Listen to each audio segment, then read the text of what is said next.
Umunsi umwe Bakame yasanze umugabo w'umunyabwenge mu ishyamba, iramubwira iti ubwenge bwawe butuma utegeka iri shyamba n'ibirituye, none rero reka ngire icyo nkwisabira. Uwo mugabo abaza Bakame iti urifuza iki?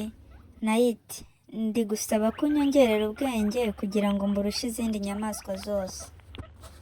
Umugabo amaze gutekereza arayisubiza ati enda iki giseke uzanyuzurizemo inyoni, iki cyansi uzanyuzurizemo amata y'imbogo, uzanzanire n'inzoka ireshya n'iyi nkoni, nubibona uzaze nkongerera ubwenge.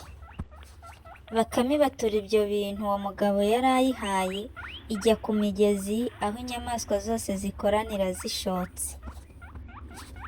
Amashoka ageze, inyoni ziza ziririmba umusubirizo, maze Bakame irasohoka aho yari yikinze, irivugisha iti ashwi da, ntibishoboka kuzura aha, yarambeshye.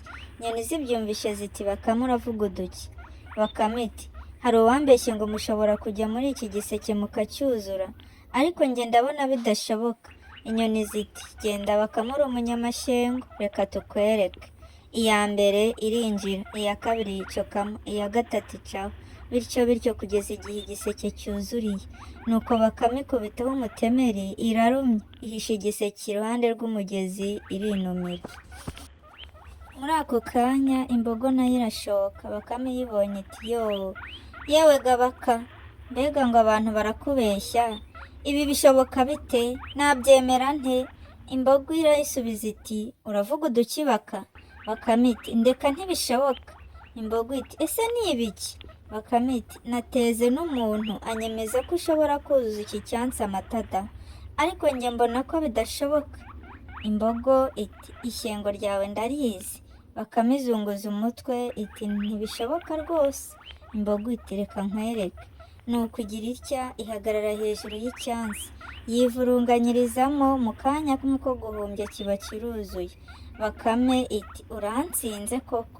Ihera kwiterura icyansi, igishyira iruhande rwa cya giseke cyuzuye inyoni. Bidatinze inzoka iba irashotse. Bakame iyibonye itangira kwitereshwa intambwe kuri ya nkoni, imwe, ebyiri, eshatu, irakomeza. Iti nduruhiriza ubusa ntibishoboka. Inzoka irahagarara ibaza Bakame iti bite Baka? Nayo iti reka numiwe, umuntu yambwiye ko ushobora kureshya n'iyi nkoni, kandi nsanzwe nkuziho ubugufi. Inzoka ikubita agatwenge iti ibyo nabyo, ihera ko yirambika iruhande rwa ya nkoni.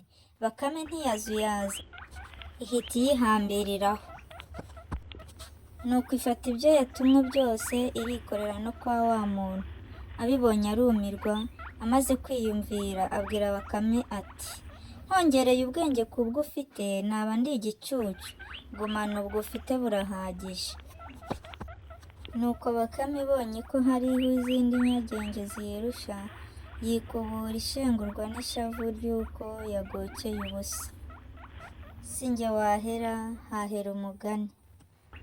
Nshuti ukomeje gukurikira Bwiza TV, andika komenti umugani ushaka tuwukugezeho.